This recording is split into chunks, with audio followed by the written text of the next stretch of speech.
A decade has passed since the fire swallowed her world and silence claimed what remained. A little girl carried far from the desert that raised her, far from the ashes of her father and the heartbeat of the young elephant who once slept beside her in the quiet safety of wild places. 10 years of forgetting, of growing up beneath strange skies, of wondering if the memories were dreams and if love that deep could truly disappear. But some bonds are carved into the soul, and some silences are not, empty, only waiting. And now, as the sun bleeds over the dunes and the world holds its breath, an old bull elephant stands frozen before a stretch of lifeless road, refusing to move, unmoved by honking horns or shouting voices, until from one of the cars steps a girl no longer small, no longer sure, but suddenly filled with something raw and aching. She does not speak. She only lifts her hand into the hot air, and in that impossible moment he shifts, he breathes, he remembers, because love, that does not vanish in fire, does not break with distance, does not die in silence. It buries itself deep and waits, and when it hears the call, it rises. Each morning began the same, under the hush of a sky too wide for sorrow, and a sun too steady to notice grief. He would rise slowly from the cool earth, joints stiff from sleep, dust trailing like memory across his broad flanks as he moved through the silence of the waking desert, not in search of food or water first, but always toward the east, to the same ridge where the wind once carried laughter and the scent of a child's skin. He would stand there for minutes, sometimes hours, as if listening for something he could no longer name. His herd had long learned to move on without him in those moments, their steps practical, their hunger louder than longing. But he lingered, his trunk trailing patterns in the sand like a forgotten language, his ears twitching at sounds that weren't there. When he rejoined them, he said nothing, of course. He never had. But in the way he moved, slower than needed, always glancing behind as if expecting someone to catch up, there was a story unfinished, a wound that never bled but also never closed.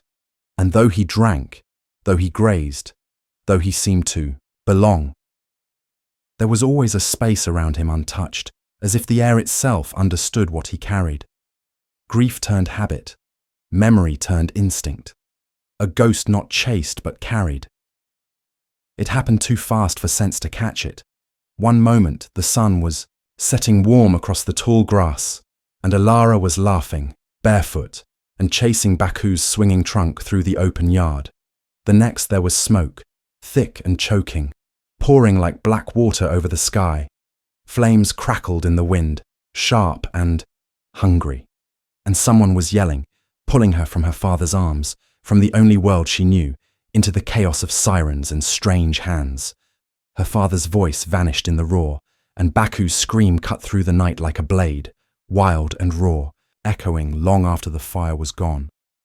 She didn't understand, not fully, only that everything familiar had been torn away at once, and nothing felt real after that. The home she was sent to was clean, soft, safe, but too quiet, too still. No rustling, trees, no scent of elephants, no heartbeat like Baku's beside hers in the night. She stopped speaking for weeks, sometimes months, not out of choice, but because words no longer connected to anything that mattered. Baku, too, changed.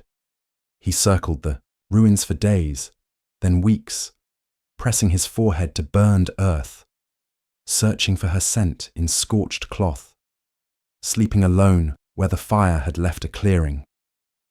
He grew, but without the lightness he once had, his steps heavier, his eyes dimmer, his trumpet calls less frequent. Where there had been joy, there was silence, stretching long and unbroken, like an echo that never returned. Two lives separated, each locked behind invisible glass, touching nothing but memory, both waiting for something the world said was gone forever. Let's take a short pause. Where are you listening from right now? Have you ever had someone, maybe a person, maybe even an animal, remember you after years apart? That quiet moment of recognition, when time disappears and something deep inside says, I never forgot you. If stories like this speak to your heart, make sure to follow. There's so much more ahead, and I'd love to share it with you. It started days earlier, with something small, an old photograph in a dusty market stall, half buried in postcards and trinkets, a sun-faded image of a man beside a baby elephant, a laughing child in the background, arms flung wide. The girl looked, like her, impossibly young, impossibly familiar, and something in Ilara's chest tightened, sharp and sudden, like a breath she hadn't meant to take. Then came the smell of dry earth after rain, the hollow sound of wind through thorn trees, the cry of a bird she hadn't heard in years but somehow knew. Memories didn't return in words, but in flashes, skin against warm hide, the soft rumble of a body larger than fear, the feeling of being known without having to explain. And with each hour in Namibia, the quiet inside her grew louder, a storm gathering beneath still water. What if he had forgotten her? What if she went looking and found nothing? But worse, what if she didn't go at all, and he had remembered? What if he was still waiting? She didn't tell anyone what was happening inside, how the heat seemed to carry voices, how the red dust clung to her skin like a second past. So when the car slowed that day and the elephant stood blocking the road, it wasn't thought that moved her. It was something ancient and unspoken, a gravity pulling from deep within. She opened the door before she knew why, stepped into the desert heat, her heartbeat louder than the world. And as she walked forward, unsure, scared, breathless, one question echoed louder than the rest. What if it's him?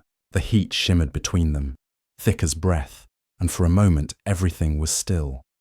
Ilara stood motionless, the desert wind tugging gently at her shirt, her arm frozen mid-air, hand outstretched toward the giant before her.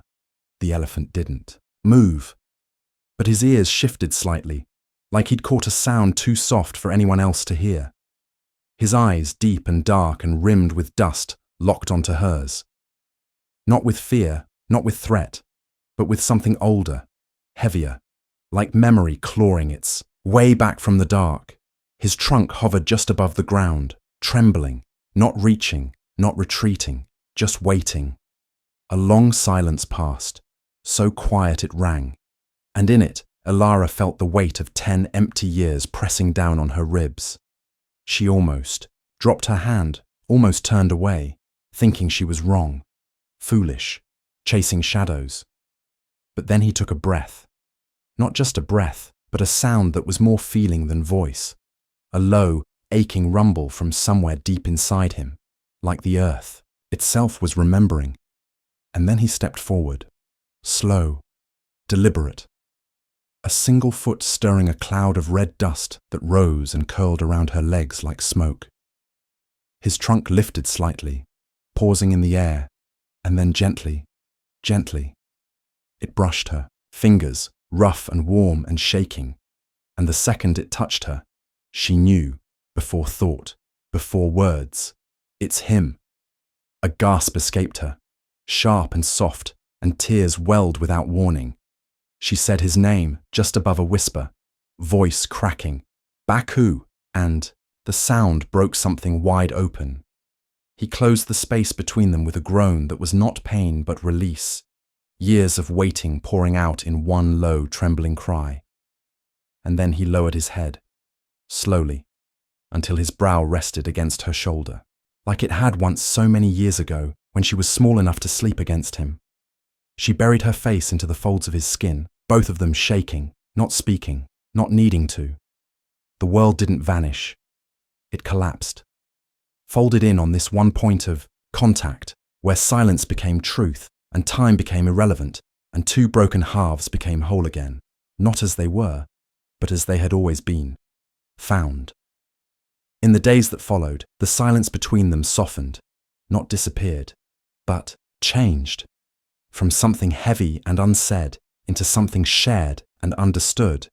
Ilara would sit beside Baku in the late afternoons, her hand resting against his side, feeling the slow rise and fall of his breath like the rhythm of a song she used to know. Sometimes she would hum without meaning to, little melodies her father once sang while she and Baku played under the acacia trees.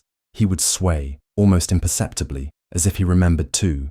She began to laugh again, not loudly, but the kind of laugh that slips out when something inside lets go. And every time she laughed, Baku would lift his trunk and curl it gently around her arm, like he was learning how to hold joy again. He no longer wandered at night, no longer stared at the far edge of the desert, like he was waiting for something that would never come. Now he stayed close, always a few steps behind her, always watching, not guarding, but belonging. One evening, she leaned into him and whispered, "I missed you." And though he said nothing, he pressed his massive forehead to hers in answer, and it was enough. They didn't need to reclaim the years, didn't need to explain the distance. Because in every glance, every soft touch, every shared pause, they said the only thing that mattered. I remember you. And in that remembering, something broken grew roots again. Something silent found its voice, not as it was, but as it had become, weathered, scarred, and still whole. Because some connections don't fade, even when buried in time. They lie quiet, patient, like seeds in dry soil, waiting for the light to return. And when it does, they bloom quietly, without apology, and without needing to be asked. Some bonds don't ask for explanation. They survive in the quiet beneath ashes and dust, beneath years of forgetting and the slow erosion of hope. They wait, not loudly, not desperately, but faithfully. And when the moment comes, they return not with thunder, but with a touch, a breath, a look that says, "I knew you'd come back." This was never just a reunion. It was a remembering of who they were, of who they still are. Two souls, reshaped by time, stitched back together not by words, but by presence. Because the deepest connections don't fade. They simply fall silent until love gives them voice again.